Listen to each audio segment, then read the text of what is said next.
नमस्ते फ्रेंड्स।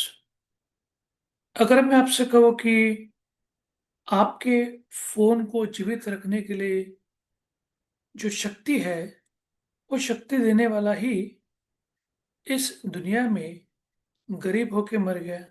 ऐसा क्यों होता है कि कुछ अच्छे लोग, कुछ बड़े लोग, कुछ बेहद इंटेलिजेंट लोग ऐसे अननोटिस चले जाते हैं? अगर आप अपने जीवन में, अपने ये जगत में जो लाइट देख रहे हैं, वो जिनकी आविष्कारी है, लेकिन फिर भी वो खुद ही अंधेरे में रह गए। ऐसा कैसे होता है और क्यों होता है? ये बहुत ही डिफिकल्ट एक्सेप्ट करना। और ये कोई काल्पनिक कथा नहीं है।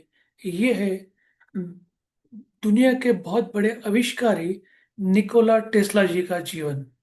सच्चे दूरदर्शी वो सिर्फ आज के लिए नहीं सोचते, कई दशकों के बाद में या कई शतकों के बाद की सोचते हैं। और इसी के लिए उनको विजनरी भी कहा जाता है। टेस्ला जी ने अब ये दुनिया को तैयार होने से पहले ही उसके भविष्य की कल्पना की थी। इनका जन्म 1856 में स्पिलजान, क्रोशिया, आज का क्रोशिया, जो वो वक्त में लोग कहते थे कि ये हंगेरियन ऑस्ट्रिया का साम्राज्य हुआ करता था।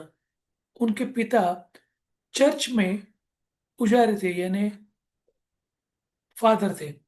और वो भी यही चाहते कि अपना बच्चा यही फील्ड में आ जाए।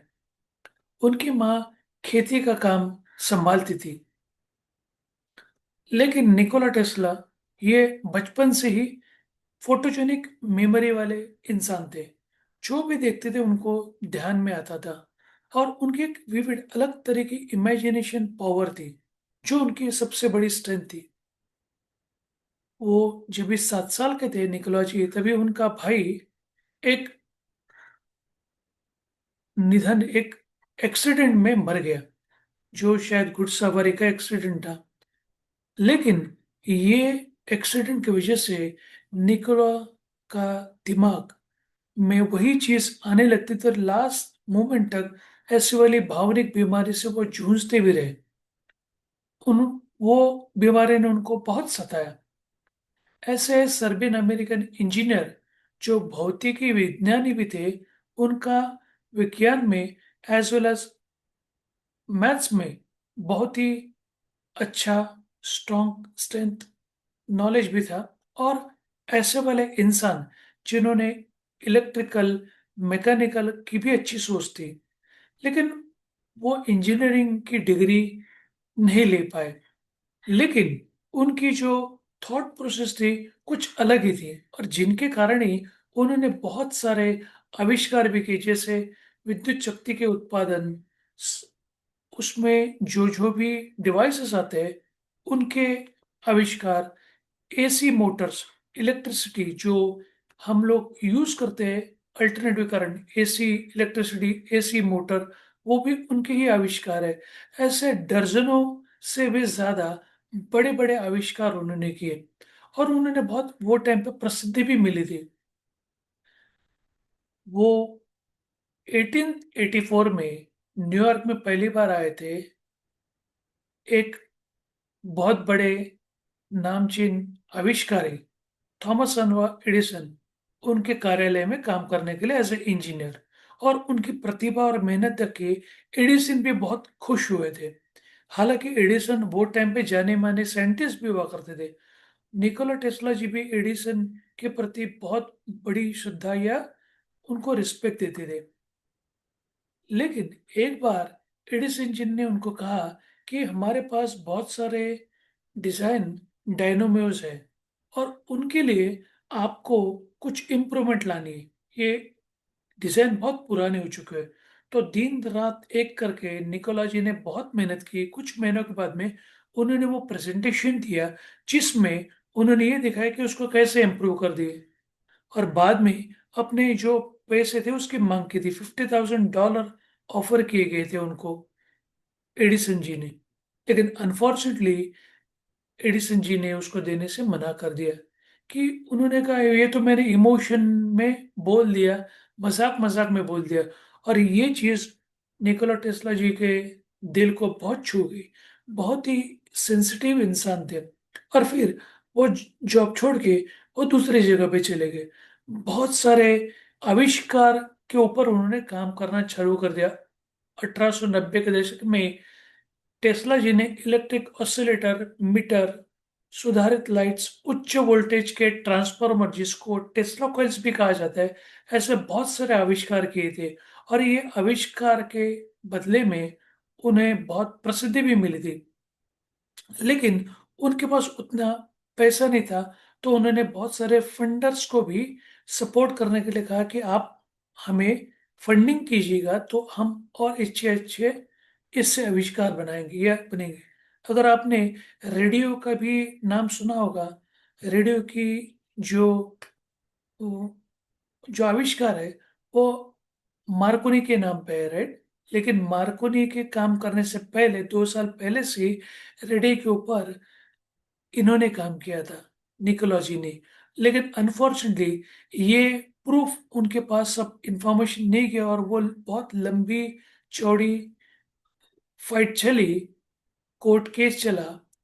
और 1943 में जब निकोलॉजी ये वह 1943 में जब निकोलॉजी ये दुनिया छोड़ चले गए, उसके बाद में ये आविष्कार के बहुत सारे पेटेंट्स हैं, उसको रिवोक कर दिया मार्कोनी की तरफ से। तो ये ऐसे टाइप की उनकी लाइफ भी थी। तो आपने देखा होगा कि ऐसे वाले इंसान जिन्होंने दिन रात सिर्फ आविष्कार के ऊपर ही काम किया। 1895 में उनके न्यूयॉर्क के लैब में बहुत बड़ी आग लगी, और उनमें उनके बहुत सारे इंस्ट्रूमेंट, बहुत सारे थियरी, बहुत सारे नोट्स सब कुछ चले गए। और फिर वो वापस वहां से रिटर्न आ गए, और वो अपने कमरे में रहने लगे।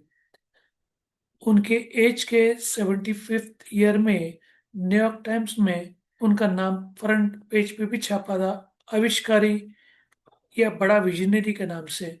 लेकिन फिर भी कुछ साल के बाद में जब पैसे की तंगी आ गई, तो उन्होंने अकेला रहना मुनासिब समझा। कबूतरों को वो दाना डालना उनकी एक रोज की काम में से एक काम होता था, और फिर उसमें वो खुश रहते थे। और बाकी वाला दिन होटल में जाके बंद कमरे में अपने आविष्कारों के ऊपर सोचते थे और काम करते थे। एक बार ऐसे ही बाहर जाते के टाइम उनका एक्सीडेंट भी हुआ था, और उसके बाद में उनका शरीर भी खराब होने लगा। फिर 6 या 7 साल के बाद में उनका वो पेन स्ट्रोक की वजह से वो ये देह छोड़ के भी चले गए।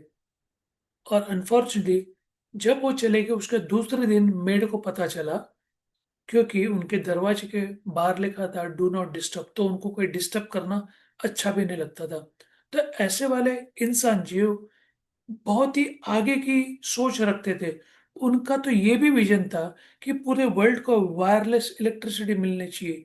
वो जमाने में जहाँ पे 1900 को जो शतक था, वो जमाने में ऐसी कोई सोच रखता है कि पूरे वर्ल्ड को वायरलेस इलेक्ट्रिसिटी मिलनी चाहिए, और वो अगर पॉसिबल है तो फ्री ऑफ कॉस्ट मिलनी चाहिए। लेकिन कुछ कुछ लोगों के लाइफ में या नसीब में कुछ चीज नहीं होती है, लेकिन उनके आविष्कार इस ह्यूमैनिटी के लिए बहुत बड़ा काम कर गई। स्पेशली एसी मोटर्स या जनरेशंस, जो इलेक्ट्रिसिटी का जनरेशंस है उसके वजह से। तो ट्रांसफार्मर हो या जनरेटर्स हो, ऐसे बहुत बड़े बड़े चीजें, ये उनकी देन है पूरे वर्ल्ड को। और दुनिया उनको हमेशा याद रखते रहेगी।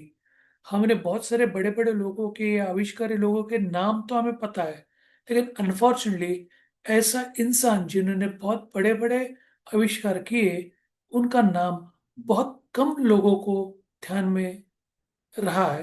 और यही ये उनकी लाइफ की बैक और कुछ भी बुरी साइड हो सकती है। तो आप कितना बड़ा काम करते हो, उसके साथ आपने ये भी ध्यान रखना चाहिए कि उसको फिनेंशियली कैसे कन्वर्ट किया जाएगा। क्योंकि जब तक आपके पास वो फिनेंशियल सपोर्ट नहीं होगा, तब तक आप अपनी रिसर्च आगे नहीं बढ़ा सकते। पेटेंट तो उनके पास 300 से ज़्यादा, लेकिन कभी भी उन्होंने कॉम्प्रोमाइज़ नहीं किया और उसको पैसा देके रईस बनने की कभी कोशिश नहीं की। लोगों के हित के लिए उन्होंने काम किया। कॉम्प्रोमाइज़ करना ये एक बहुत ही कॉम्प्रोमाइज़ न करना एक बहुत बड़ा वीकनेस था निकोला जी का। तो कई बार हम लोग जब भी बहुत आगे या ऊपर अपने लाइफ के पाथ में चले जाते हैं, सक्सेस के सीढ़ियाँ चढ़ते हैं, तब कई बार हम लोग एडमेंट बन जाते हैं और कॉम्प्रोमाइज़ नहीं करते, और ये भी एक कारण हो सकता है निकोला जी का पीछे रहने का। क्योंकि सिर्फ इंटेलिजेंट लोगों की नहीं, इंटेलिजेंट के साथ में लोगों से जुड़ना और फाइनेंशियल चीज़ें भी मैनेज करना, ये भी एक बड़ी स्किल होती है अगर कोई बिजनेस करना चाहता है तो। और यही खामियों के कारण निकोला टेस्ला जी का अंत का जीवन वो थोड़ा सा अंधेरे में चला गया, लेकिन फिर भी उनके ये जो कंट्रीब्यूशन है ह्यूमैनिटी के लिए, ये लोग आज भी नहीं, वो अगले कुछ शतकों तक ध्यान में रखेगी। होप आपने भी उनके लाइफ की स्टोरी से कुछ नई चीज सीखी होगी, समझी होगी। इससे ज्यादा जानकारी के लिए आप मुझे मेरे व्हाट्सएप या ईमेल के ऊपर कांटेक्ट कर सकते हैं, वो जो डिस्क्रिप्शन में आपको मिल जाएगी। कल वापस जुड़ेंगे एक नई कहानी, नई स्टोरी, नई लर्निंग या नई इंस्पायरिंग स्टोरी। तब तक के लिए thanks and bye for now.